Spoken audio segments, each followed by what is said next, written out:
Somehow I woke up out in Beverly, fucked up, smelling like that bourbon. And I end up alone. I'm not certain. Yeah, the girls impolite in the club every night. That's how it goes when you Hollywood person.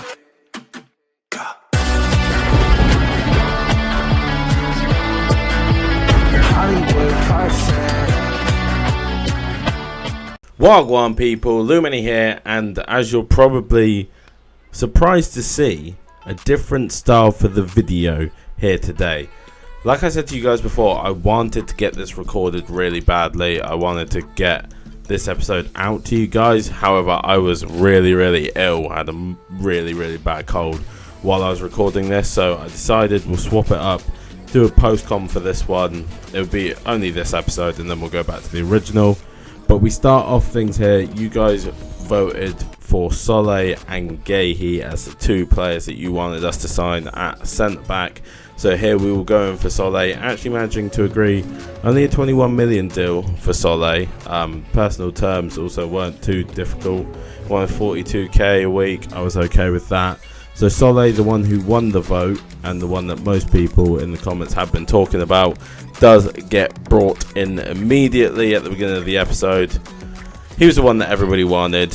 He was the one that I actually thought looked good looking at his stats, but you guys, 100% you guys are behind that one.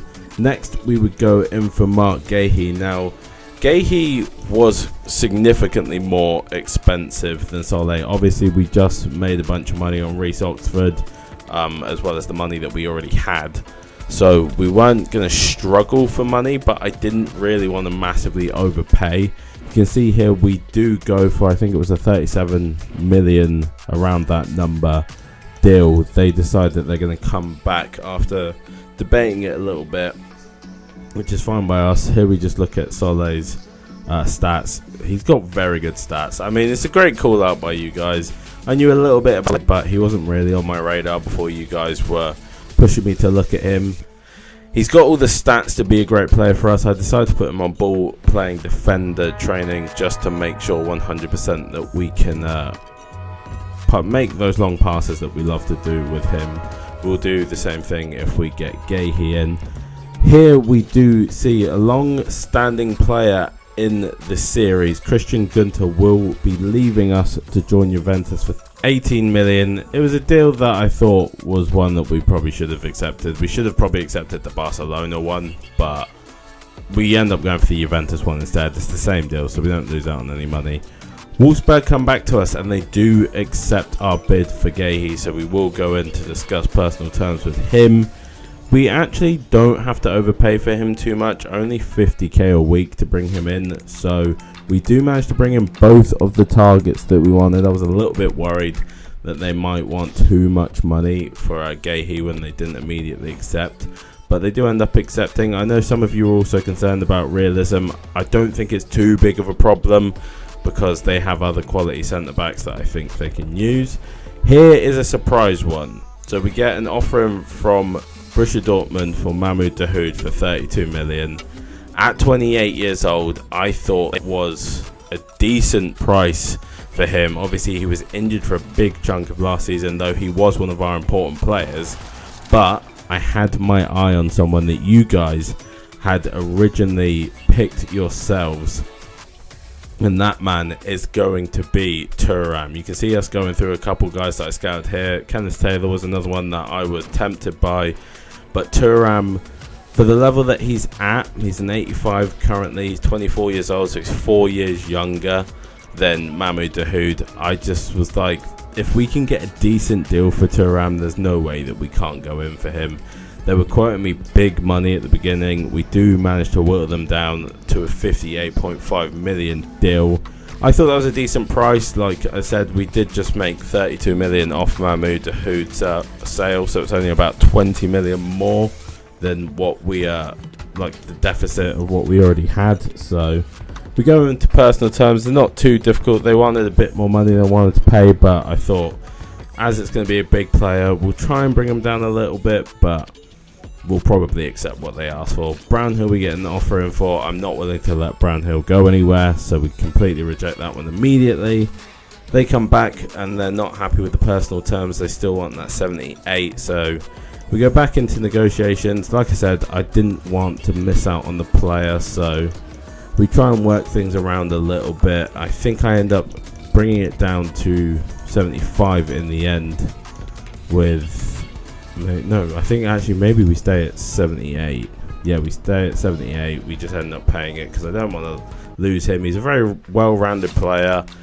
And I feel like it's probably just better at this point if we just bite the bullet, bring him in. It's a little bit more money, like I said, than what we wanted to pay. But at the end of the day, for a big player, it's not going to be that much of a problem. And this is what I mean. Look at his stats. They're just so well-rounded.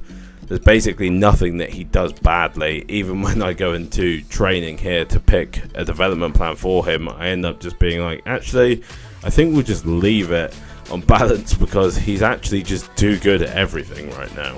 Then here you'll see I struggle a little bit because we've got a lot of decent players now, and there's a lot of players I still want to get good playtime out of, the likes of Zawari, Diallo, McCallum, Zaha as well now, Santos we have as well. So I was kind of struggling with the bench a little bit. I do eventually decide that we'll just drop out Zawari and Loftus-Cheek for now. They will obviously still get games because we've got a lot of games to play this season, but I just drop them out temporarily. After that, we decide we're going to go ahead and transfer list a couple of players. Lerma, Billing, Matete and Hume. Lerma and Billing were two that you guys talked a lot about, that you think that they probably don't have a future at the club. I agree with you, especially after Billing's injury. He definitely doesn't have a place. Lerma was good for us, but probably still just not there. Napoli then come in for Malik Tillman on a loan to buy. However, we can't actually end up agreeing a split, so this will fall through. And then we have our first game against Newcastle. A new beginning, the opening match day of the season, and a keen sense of optimism enveloping everyone. Who will come out on top? We have all the action for you live on EA TV.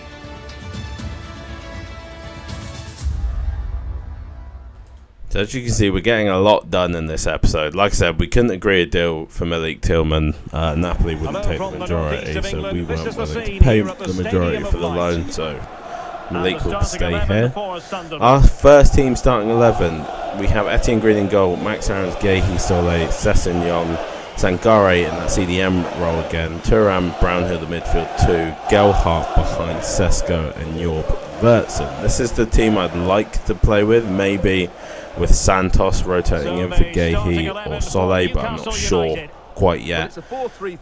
Newcastle's lineup fairly similar to the one we played last season. I can't remember if they had Wan-Bissaka last season or not. The front three is exactly the same, with Elliot Anderson still managing to get in front of Knauf and João Pedro. So it's a similar team to what we played against. Obviously we've had pretty competitive series against Newcastle, but I put in a couple clips here just to show what Guehi and Sole were doing in defence, because I've got to be honest, we've only played a couple games so far. As you'll see the rest of the games, we've got 3 in this episode, but I was quite impressed with them early on. Unfortunately, as you'll see there though, Jorb Vertsen has early on in this game picked up a knock. So unfortunately our injury luck doesn't seem to have turned around. As you see there, that's Sole making a great recovery and challenge after Guehi made one earlier. Good ball comes through here, but it's saved at the near post. Green was struggling a little bit to hold on to the ball, so maybe we need to work on his training a little bit. He does palm things around a lot. Obviously we know he does do that a fair bit, but he was struggling quite a lot. As you can see here, I'm going to bring Jorb Vertsen off because he's holding his hamstring or his leg, so I didn't want to keep him on and worsen the injury. I don't know if that's actually a thing, but I'm just playing it that way anyway. So Zaha will get his debut as we manage to deal with this corner temporarily. Newcastle really turn it on towards the end of this half. I thought we got away with the tackle there, but it falls back to Sean Longstaff. He plays it out to Silas Wamangituka, who crossed it across to Boulaye Dia. And as I was just talking about Etienne Green maybe getting beaten from locations he shouldn't do, he somehow gets beaten from a Boulaye Dia volley. I don't know if he was unsighted, but I think it was Gahey trying to block it. But he should definitely not be getting beaten at his near post like that. There's no way he should be getting beaten there. But unfortunately, we would go into the second half 1-0 down. Get some good tackling here. We would almost get the ball back, but we break the deer again. Green does pull out a save though, so I do have to give him credit for. He was obviously still good. He's still a great keeper, but I'm a little bit concerned about that weakness at the near post. Zaha would break forward here, find Joe Gelhardt. He would go back to Wilf Zaha again, who would go out to Sessegnon. Brownhill would pick it up. Sesko would sweep it across to Aarons, who would find Thuram inside. He went for the shot, but it got blocked, and then he would manage to get the ball back, hammer it into the bottom corner. Thuram, on his first start in our first game against our rivals, would get us back on level terms. So far, a decent enough replacement for Mahmoud Dahoud in terms of goal scoring, because Mahmoud Dahoud did something very similar last season. Thuram here would play it forward to Sesko, who would spread it out to Ryan Sessegnon. He'd play it inside to Brownhill, and a really good chance for Wilf Zaha. Should be burying it, but somehow puts it straight at Pope. Very disappointed in Zaha there, not managing to score. It became very end-to-end after that. We were kind of bouncing the attacks back and forward. It seems to be a bit of a trend in this episode. I don't know. We have massive spells of possession, and then we have spells where we just can't seem to really hold on to the ball very much. So hopefully we can sort that out soon. But as you can see here, we are just defending, holding the area, but we do still manage to let Dia get another shot away. But luckily for us, Etienne Green is equal to this one. Here I was just looking to change something up. I think I end up in the end bringing off Aarons for Drew, because Aarons is wavering a little bit. We would manage to clear the ball from their corner and break forward with Joe Gelhardt. It's a very good break forward from Joe Gelhardt. He would slide it inside to Wilf Zaha, and Wilf Zaha on his debut off the bench would put us in the lead. So 2 debutants getting us 2 goals and getting us the lead over Newcastle, our rivals, in the first game of the season, and pushing us towards 3 points. Hopefully we can hold on. All he has to do is make the right connection. It's a lovely goal. And as you can see here, getting towards the end of the game, it's an absolute banger of a challenge from Brownhill. I just wanted to put that in because I thought that was an amazing challenge. We spread it out wide to Drew here. He bursts forward, just runs it off the pitch, and that will be it. We will walk away with a victory in our first game of the season, once again managing to get one over on our local rivals, once again managing to open the season with 3 points. So it's a good start to things, and the team actually felt very good. They gelled together pretty quickly. Not everyone had great sharpness in this game, so there was a couple mistakes here or there. But overall, I was very happy with the team. I thought we didn't miss the players that we didn't have, for instance, like Santos, Dahoud, Jorb Vertsen. When he went off, we didn't miss them too much. So that was nice to see, because obviously that was a big problem for us last season. Now when it came to informs, it was a little bit of a tough one, but I thought there was obviously one player in my head that I had noted down who had a very good game and got us our first goal. It is going to be Thuram, and he will be the man to get the inform. Following the game, we would get a huge offer in for Joe Gelhardt, as well as an offer for Lerma for 5.5. I decided just to accept that straight up. I don't think he's worth much more than that. But here you see PSG come in with a 116 million offer for Gelhardt, and I can't lie, I was very, very tempted, but I thought he's definitely worth closer to the 200 mark, so we're going to try and push him up to around there. They come down to 133 a couple times, and I just decide, you know what, I'd rather keep him. And the heartbreaking news, Jorb Vertsen, another 3-month injury. We will not have Jorb Vertsen for 3 months once again. Lerma here would leave us. He will join Almeria. We got another bid in for him for 5.5, but he doesn't end up accepting that one. He goes to Almeria instead. Diallo gets a transfer offer in from West Ham, but it wasn't really substantial enough for me to even think about it, so we just straight up reject that one. And then we're straight into our next game of the season against Burnley, and I'm pretty sure, I don't think it was the second game of the season last time, but it was quite early on that we played Burnley. So we've got a similar fixture list to what we had last season, but not exactly the same. All eyes on one man up against his former club. Will he make an impact? Live on EA TV. So you probably would have seen it in the screen before. I do decide in this game to make a couple changes. We do have, like I said, we're still training a couple guys to get their top shot on this. They didn't have pre-season with us, so we have to train them up. Muric is still in goal for Burnley. Coutinho, Mancini, Sanyang and Ortega, the back four. Amrabat, Xhaka, the midfield two. Solari, Zakowski and Ruslan, the three behind the striker Demirovic. So it's a decent side. I didn't think they'd strengthened that much, was the only thing I thought about this Burnley side. As you take a look at our side, still Etienne Green in goal. Same back four. Oh no, not same back four, sorry. We would bring in McCallum for this one. Carter starting in that CDM role. And up top, Wilf Zaha would get his first start following the injury of Jorb Vertsen. Zouari would find his way onto the bench, same as Florencio Santos. And the match begins. Burnley put a lot of pressure on us from the start here, as you can see. 2 minutes in, they're bearing down on the goal. We do take them out here. I was very, very scared that that was about to be a straight red.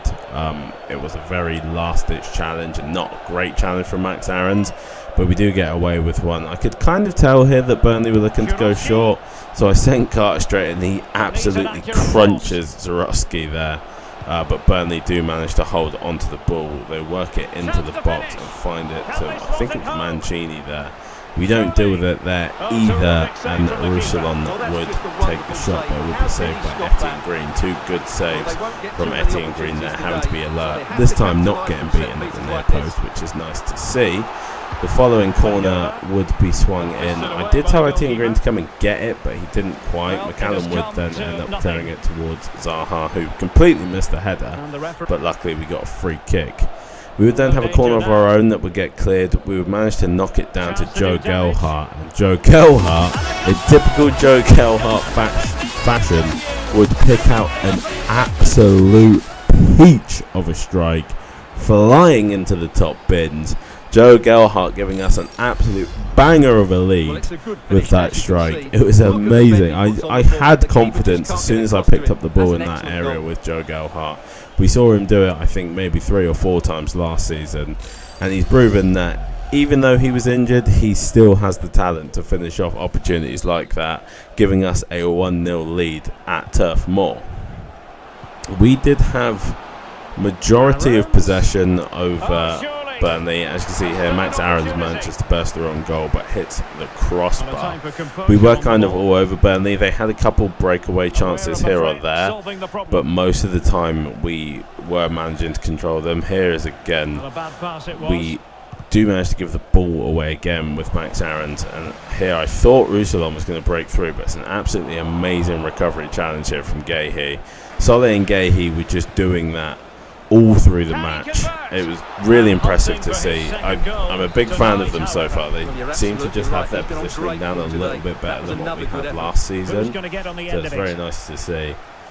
In the second half, we do start things off again on the front foot. We were pressing Burnley all over the place, as you can see, really trying to pressure them and get on the ball. I think this may be another recovery challenge from Guéhi here. It's a little bit of a mistake from Solari as well, but Guéhi was right there with him, following him the whole way, so that's why I put that highlight in. Gelhardt here would slide the ball in to Zaha, who would then find Sesko, who would break through on goal and bury it for our second of the game. Sesko didn't really get involved too much in the Newcastle game. We didn't see too much of him. He had struggled early on in this game as well in the first half to get involved, but as soon as he broke through on goal there, I was 100% confident that he was going to finish that one off, and he did not disappoint me. Sesko with his first goal of the season. So 2-0 now. Burnley would start to get back in the game a bit though. They would start to pick up the ball a little bit more and start to find little cracks like this, and they're flying through here. But Gahey once again with a huge intervention to block Zakowski's shot, because he was pretty much one-on-one there. But Gahey does manage to get back and block it this time.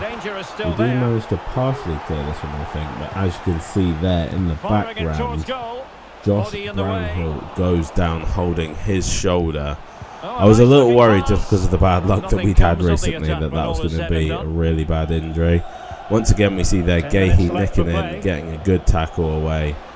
He was just all over the pitch, and this was just a really nice passing move from us that I just want to share. Zaha, I think, probably should have done a lot better with it.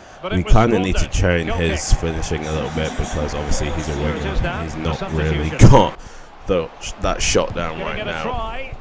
Solé here following up with a block, but once again, a big red flag for me early on in the season is Etienne Green is not dealing with near post attempts.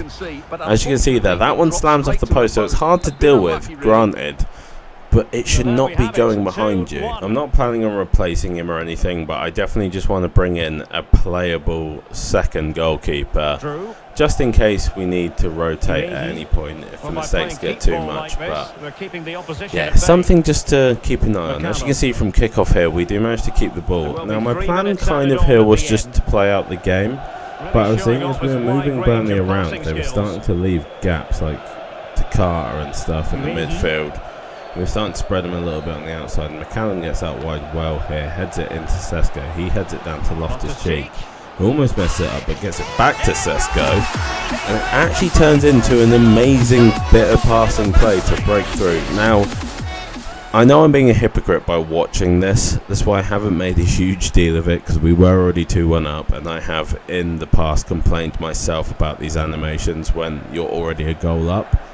But I just wanted to see the replay of how Loftus-Cheek literally messed up his touch when it just came straight to him. I don't know how that happened, but that would be the end of the game. Second game of the season. Unfortunately, we have conceded in both games, but we have also scored 5 goals in 2 games, so I'm happy with that. 2 wins from 2. It's a good start for us this season. Obviously, our main problem has been the top 6 sides. That's where we've really struggled in past seasons. But to beat our rivals, to beat Burnley, who have been a little bit of a bogey team in the series for us here or there, it's a nice start. It's nice to have 6 points on the board already as well. It's a decent enough start. Obviously, we have to give an inform for this game. I think it's pretty clear, so I'm not really going to wait for the build-up. It's going to be Benjamin Sesko because of his 2-goal contribution in this game. He played a lot better in this game and got involved a lot more, so inform for Benjamin Sesko already. Following that game, as I said, I wanted to get a second-string goalkeeper. I wanted Restis as our backup. However, he's only just joined Leeds, so he's not available. So I did have to go out and do some scouting for a new goalkeeper. We did then also get a transfer offer come in for Dennis Garcia from Spurs. They only wanted to give me $1 million over his valuation. I thought he was worth a lot more than that, considering he's 19 and still has a decent amount of time left on his contract. We pushed him up to 35. I think they came up to 33 almost, but I think at the end of this, I kind of just decided, having sold Garcia, it's probably better that, Gunter, that we probably just keep Garcia. And so that's what we end up doing. They don't agree to deal with us. And then the Europa League group stage draw came out, which I was very excited about. And as you can see there, we have Freiburg, Bodo Glimt and Apple Nisa in our group. So I would say it's a distinctly winnable group for us. Definitely a group that we shouldn't be dropping below second, but I would 100% be looking to win that group. I just left the Champions League draw up here so that you guys can see who gets drawn in the Champions League. Obviously, we're not in it, so it doesn't really matter to us too much, but it's always nice to see what's going on in the other competitions. Then we had a Sunderland Spirit slump story, which I didn't really understand, considering we're currently on a 2-game win streak. And everything should be going well, so I don't understand why any spirit should be slumping in the camp, because we're doing pretty well. I just here decided to show where our first fixture in Europe is. It will be in the next episode, which I'm actually quite excited about and I'm looking forward to. So yeah, that's Europa League group drawn. Then we get a transfer offer in for Dennis Serkin here from Augsburg. Now, with us having just signed 2 centre-backs, we already have Santos here. We did just let Lerma go. I was going to keep Serkin as a backup, but for 6.8 million and a decent sell-on, I thought, you know what, we'll just take the cash at this point. We don't really need to keep him here. We've got 3 or 4 decent options, so we should be fine without him, because Sangare can also play at the centre-back. Then it was time to get into our next game against Leeds. Obviously, the main focus of all of that was Joe Gelhardt, with it being his former club. He hasn't been there now for like maybe 3 seasons, so it's not really that big a story, but EA still make a big deal about it, so we'll just mention it just in case. Our lineup, we still had pretty much the same. Florencio Santos would be coming in to start over Gahey in this one. Besides from that, it's pretty much all the same. I think we put Zawari up top, put Zawari up top instead of Zaha in this one. I think Zaha was tired, so we just decided we would leave him out. The Leeds team, they'd had Jose Caro in goal, Hickey, Maripan Senesi and Helge at the back, Roca and Statch in the midfield 2, Ikone, Aronson, Borges behind Fran Navarro. Again, it's not, from what I remember, there's not a lot of strengthening on this Leeds side, which is something that I feel like I'm seeing a lot of. Maybe I just don't know the players that they're bringing in, the other teams, but I feel like I'm not seeing a lot of like significantly big signings. This game is very, very, very end-to-end. Zawari here breaks through, cuts in and goes for a strike, but it does get palmed over the top by the goalkeeper. Actually a very small goalkeeper looking back at him now. So that actually, seeing that makes it less surprising that Benjamin Sesko then connected so well on a header that it flew straight past the goalkeeper. Benjamin Sesko is an absolute hero from corners for us. Obviously we were getting some hero there with a combination of our centre-backs and Ross Stewart before he left. But Sesko is just, if you can put that on top of his head, he is almost guaranteed to score them. Sometimes, obviously, you see my frustration when he's not in position, but most of the time when he is, he will score them. 3 goals in 3 games for Sesko. It's a nice start for him. Took a bit of time, but it's a nice start. There was just a Solé recovery that I was impressed by. Solé then would go up the other end and hit the crossbar, almost scoring his first goal for the team. We'll follow it up with Gelhardt taking another curling shot, but this time he went for the bottom corner, not the top. We would nick it back with Sesko, however he would completely mess up the pass that I wanted to go to Zawari, tried to go to Thuram and it would get cut out. Here, Leeds would break through, they would hit the post, so as you can see, Leeds are starting to grow a little bit into this game. They break through again here. Aronson powers one round the goalkeeper, but it goes wide. And Leeds again, just before half time, break forward again, put it across to Fran Navarro, but Fran Navarro put it wide. I actually thought it was a save, but it turns out it wasn't. After that, it was all just back and forth up until this point, when Aronson plays this ball over the top to Statch, who is somehow onside and volleys it in the back of the net. Now, as you can see, I'm instantly going to the replay here because I could not understand how Statch was onside. I thought Santos there stepped up just in time. I tried to get a different angle on it here. From this point, he's definitely offside, but I think, I'm not 100% sure. You guys let me know what you think down in the comments. He may have just timed this right, but I still think personally it's not a great angle that I'm showing here, if I'm honest. I still think personally he was just offside, but it's not given. He gets the goal. Like I said, it was very back and forth. We were kind of only playing around in midfield.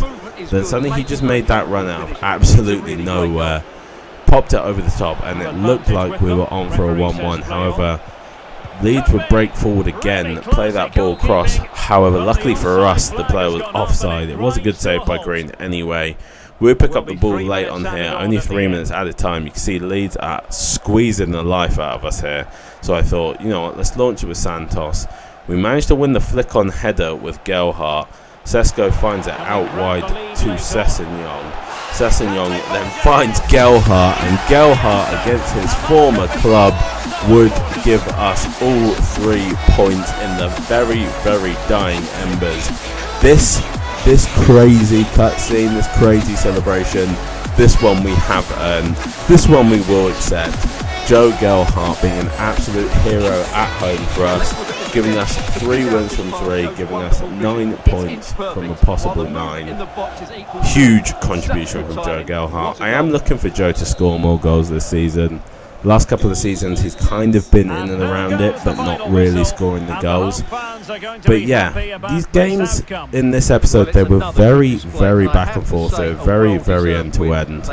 Every team looking like they've got decent attacking players, decent attacking play going forward. However, the difference for us seems to be so far, Solé is covering amazingly well. Gehi is great at blocking. Santos I'm still very happy with. He has had a couple here or there iffy moments, but he's still been relatively solid. It's going to be a tough decision. You guys let me know in the comments down below. Who do you think our starting 2 should be? Should it be Solé and Gehi? Should it be Solé and Santos? Or should it be Gehi and Santos? You guys let me know what you think in the comments down below. Obviously, I'll probably end up going with what I feel plays best. We do decide to go for an informed Gelhardt here for his winning goal against his former team and the assist. Huge contribution from him. And then here we get our scouting reports back. We decide to go in for Mateo Raab as our rotational goalkeeper. He's 26, 75 rated and is cheap, so I thought, you know what, he looks like a decent player. He's got the stats where I think he could be a decent enough backup, so he's the one we go for. Sirkin leaves us here as we go on to deadline day. Dan Neil would also leave us on a 12-month loan to Celta Vigo.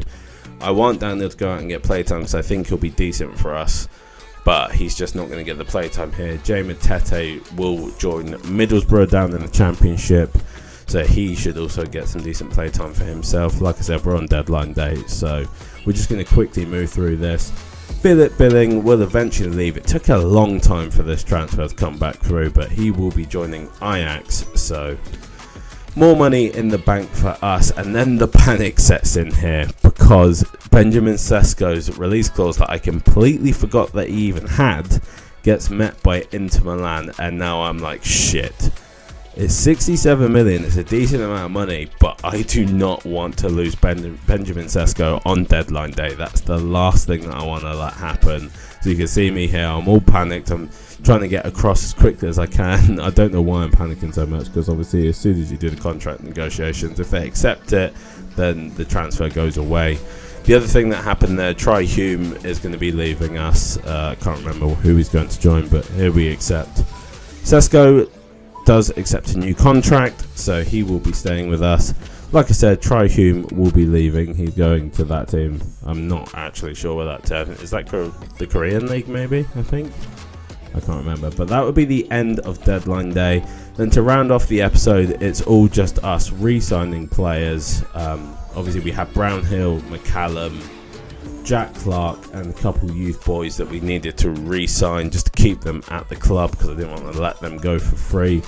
Unfortunately for Jack Clark, he didn't get his loan that we were hoping he would get, so he will have to play a bit role for us once again. Maybe in January we can get him out on loan so that he can get some football, so that he can get some growth, but we'll have to see how that goes.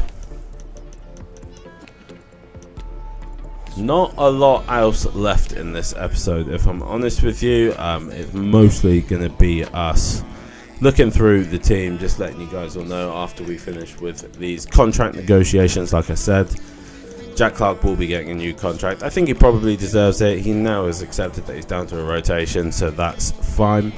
After that, we have a couple of those bullshit after the transfer window deals. We reject them all. I'm not interested in even entertaining those. If they want to come back in for the players in January, then fine, we'll talk them, but otherwise go away. We have a quick youth scout update. Couple boys that are close. I need to send the youth scouts out. Actually, I don't do it in this episode, so I'll do it at the beginning of the next one. If you guys have any nations that you'd like us to scout, then also drop that down. See, we trimmed the squad down a little bit from, I think it was 44 players to 38, so not bad from us. As you see here, we're just going to have a flick through of everybody at the club, everybody out on loan, see who's growing, etc.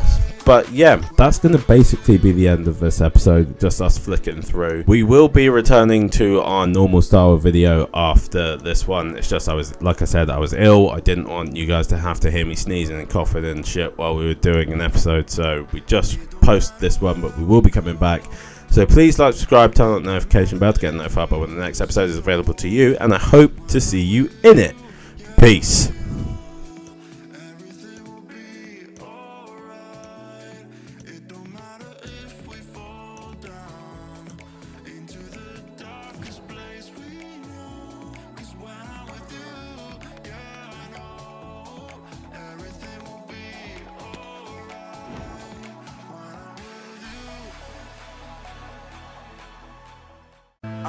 I'm saying bye to all the lies and all the times you cried, saying that I wasn't right, yet I was right by your side. You manipulator, playing games, your friends